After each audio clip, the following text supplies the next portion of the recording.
Assalamualaikum warahmatullahi wabarakatuh. Selamat pagi anak-anak. Bagaimana kabarnya? Sehat? Gembira? Alhamdulillah. Baik anak-anak, pada kesempatan pagi hari ini Pak Muto akan menyampaikan materi tentang minuman haram. Materi ini adalah lanjutan dari materi kemarin. Kemarin kita sudah membahas tentang minuman yang halal. Sekarang kita akan membahas lagi masih dalam tema minuman, tapi minuman haram. Mengapa sih Islam itu mengatur minuman? Sama pertanyaannya dengan yang kemarin. Tapi sekarang lebih fokus pada minuman haram.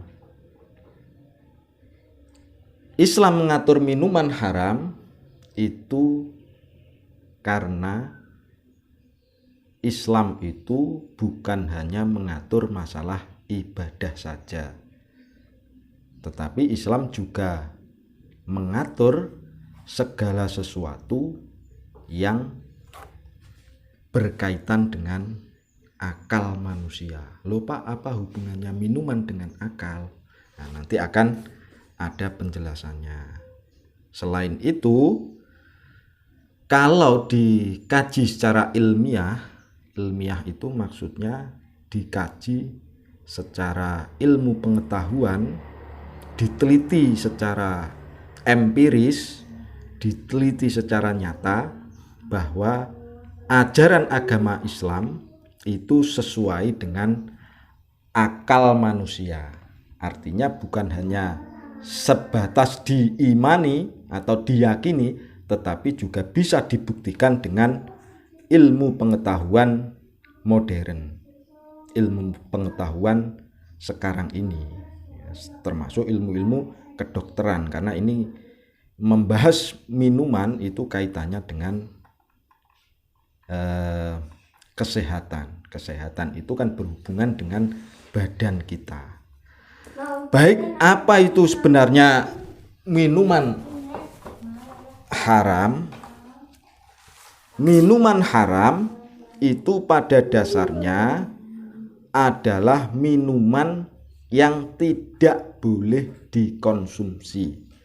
Ya, jadi saya ulangi lagi bahwa minuman haram adalah minuman yang tidak boleh dikonsumsi atau minuman yang dilarang untuk diminum oleh umat Islam. Karena apa? Karena di dalam minuman haram itu ada muhdharotnya, ada bahayanya, lebih banyak bahayanya daripada manfaatnya. Jadi ini berbalik dengan kemarin minuman halal. Kalau kemarin minuman halal kan kita banyak sekali mengurai tentang manfaatnya. Tetapi kalau minuman haram ini adalah minuman yang banyak mudharatnya, banyak bahayanya. Nah, sekarang hukum minuman haram. Nah, minuman haram itu ada beberapa sebab yang menjadikan minuman itu haram. Ini kan sebenarnya masih nyambung dengan pelajaran yang kemarin. Kemarin saya sampaikan bahwa semua minuman itu adalah halal, kecuali jika ada sebab yang mengharamkannya. Nah, sekarang disinilah kita akan fokus membahas sebab-sebab minuman itu menjadi haram. Oke, sebelum kita bahas sebabnya, ya, ini saya kutip dari surat Al-Maidah ayat 90. A'udzubillahi minasyaitonirrajim. Bismillahirrahmanirrahim. Ya ayyuhallazina amanu innamal khamru wal maisiru wal ansabu wal azlamu rijsum min amali syaitani fajtanibuhu la'allakum tuflihun. Wahai orang-orang yang beriman, termasuk kita ya, beriman, sesungguhnya minuman keras, berjudi, berkurban untuk berhala dan mengundi nasib dengan anak panah adalah perbuatan keji, termasuk perbuatan setan. Maka jauhilah perbuatan itu agar kamu termasuk orang yang beruntung. Jadi dalam ayat ini ketika kita menghindari minuman yang haram itu sebenarnya adalah untuk menjauhi perbuatan-perbuatan kita agar kita bukan termasuk orang-orang yang bangkrut baik itu di dunia maupun di akhirat. Oke.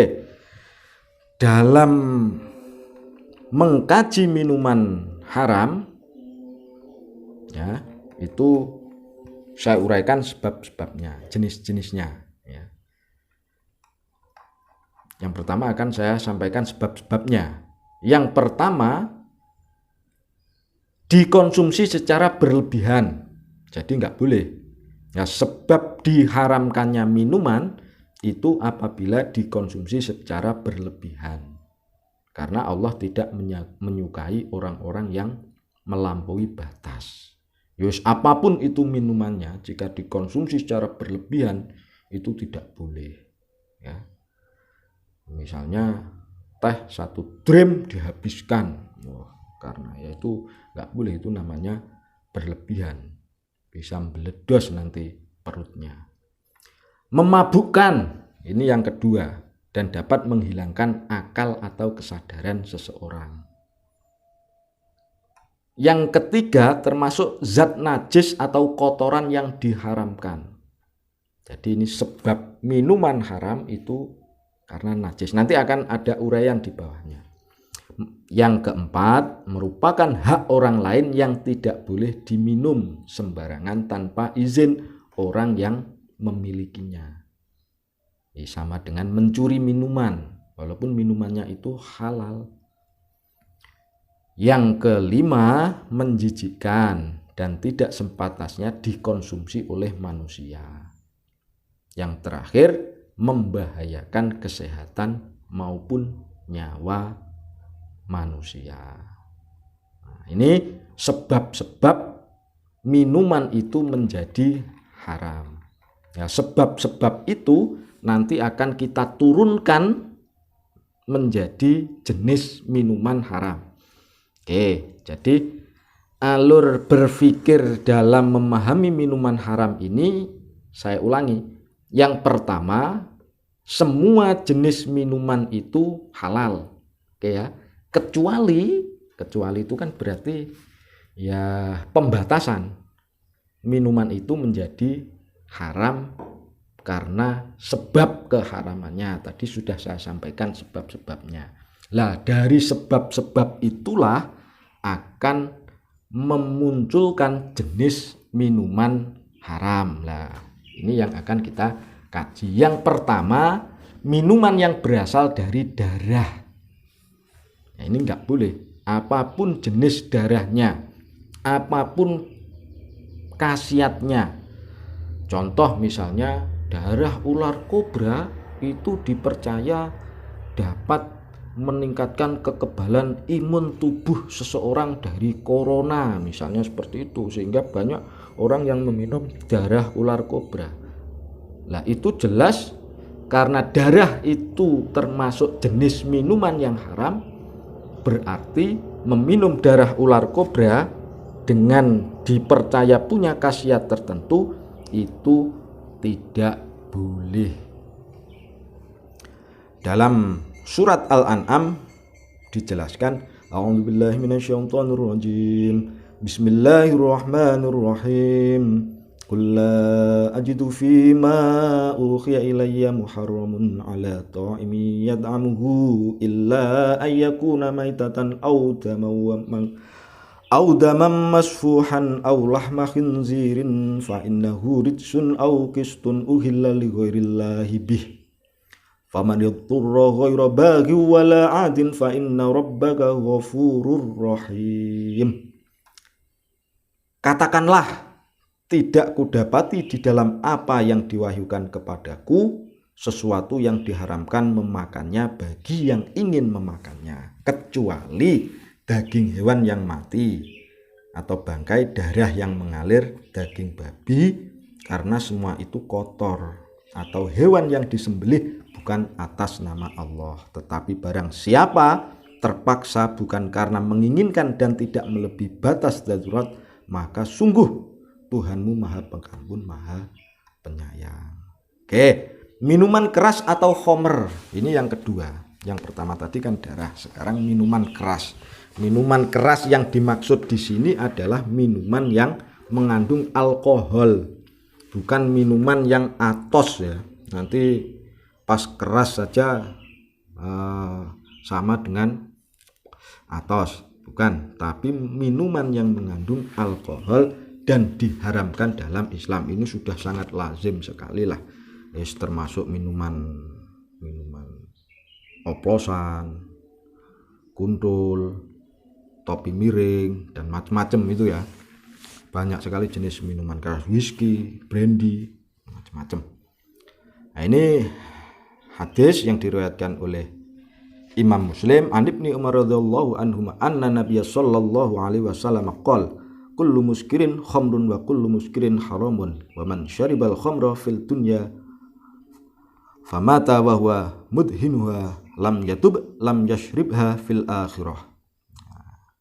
Dari Ibnu Umar radhiyallahu an bahwasanya Nabi Muhammad sallallahu alaihi wasallam bersabda, setiap yang memabukkan adalah khamr dan setiap yang memabukkan adalah khamr, dan barang siapa yang meminumnya di dunia lalu mati dan dia masih terus jadi pecandu khamr yang tidak bertaubat, maka ia tidak akan meminumnya di akhirat. Nah, artinya ya akan disiksa di akhirat kelak. Ini sudah sangat lazim dan tahu semuanya lah kalau minum khamr itu hukumnya adalah haram. Minuman yang diminum dalam bejana emas. Nah, ini kayaknya kurang lazim di sini. Kita kan biasanya minum ya sewajarnya lah. Kita minum dari cingkir, gelas, cibuk, ada yang minum dari cibuk ya. Ya enggak apa-apa daripada dari bejana emas, karena ini dilarang oleh Allah karena termasuk sifat yang berlebih-lebihan tadi ya, termasuk di sebab-sebab minuman haram ya, dan juga termasuk perilaku orang-orang kafir dulu itu sukanya adalah berlebih-lebihan minum-minum dengan bejana emas. Minuman yang membahayakan diri. Nah, ini yang kemudian yang keempat, minuman yang membahayakan diri. Ya, ini minuman misalnya mengandung zat racun yang berbahaya. Contoh matador misalnya. Tahu matador? Obat nyemprot itu.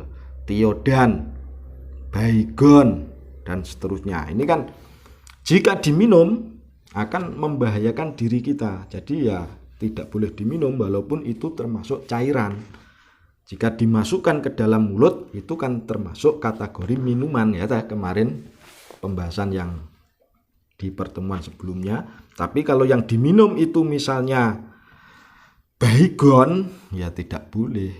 Itu termasuk membahayakan diri karena bisa keracunan dan wassalam nanti.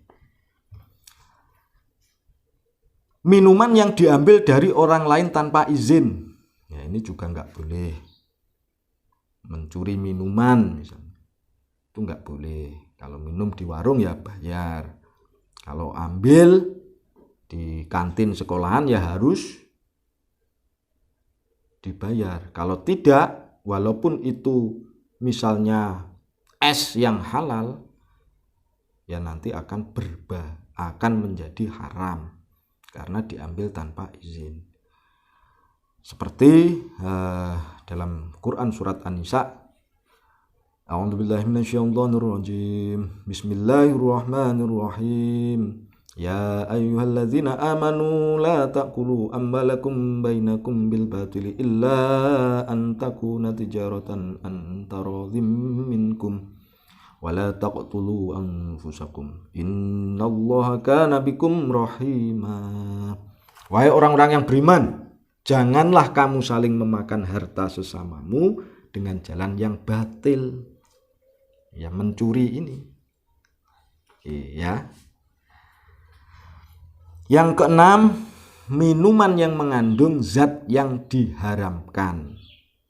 Ya, sini termasuk misalnya liur anjing, termasuk darah tadi ya. Itu jika di dalamnya ini ada zat yang diharamkan, ya maka tidak boleh. Yang ketujuh, minuman yang tercampur najis. Nah, ini jelas. Misalnya minum es degan ya, dicampur dengan kencing sapi misalnya. Ya biar tambah mantap Pak. Ya, nggak boleh karena termasuk minuman yang tercampur benda najis. Minuman dengan efek psikotropika. Nah, ini yang tren sekarang ya, minuman dengan zat psikotropika. Berarti ini bercampur dengan zat bius, zat yang seharusnya itu hanya boleh beredar di bidang kesehatan.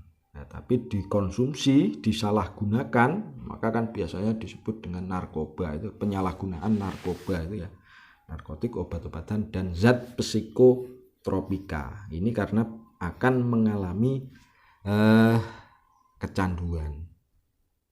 Kecanduan. Ini juga nggak boleh. Ya banyaklah. Baik itu yang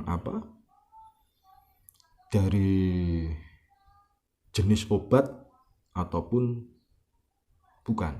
Kalau itu mengandung psikotropika, maka menjadi haram. Lah, inti dari jenis-jenis minuman haram ini sebenarnya yang pertama, jika itu berupa dari hewani, berarti ya hewan yang haram, seperti dari darah. Itu minuman yang dari hewan. Darah itu nggak boleh, entah itu darah sapi, darah kerbau, itu nggak boleh. Apalagi darah ular dan darah anjing.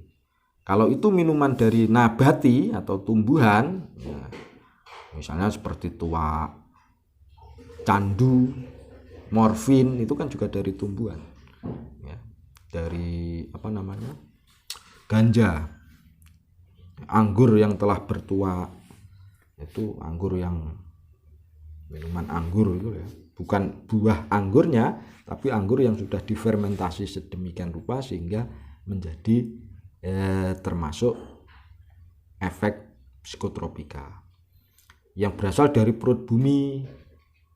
Ini juga meskipun solar misalnya, nah, itu juga nggak boleh ya, solar. Saya haus Pak, saya ngetes awak Pak, kuat atau enggak, saya tak minum solar 2 liter, ya nggak boleh. Bensin, Pertos, itu kalau diminum ya nggak boleh, akan membahayakan tubuh kita. Oke, itu saja pada pertemuan kali ini, pada kesempatan hari ini. Semoga video pembelajaran sebagai sumber belajar ini ada manfaatnya. Jika kita kembali lagi dari awal, berarti kita hari ini sudah membahas tentang apa itu minuman haram, apa penyebab minuman itu menjadi haram, dan apa saja macam-macam minuman haram. Tadi sudah saya uraikan. Pada pertemuan besok kita akan membahas cara menghindari minuman haram dan hikmah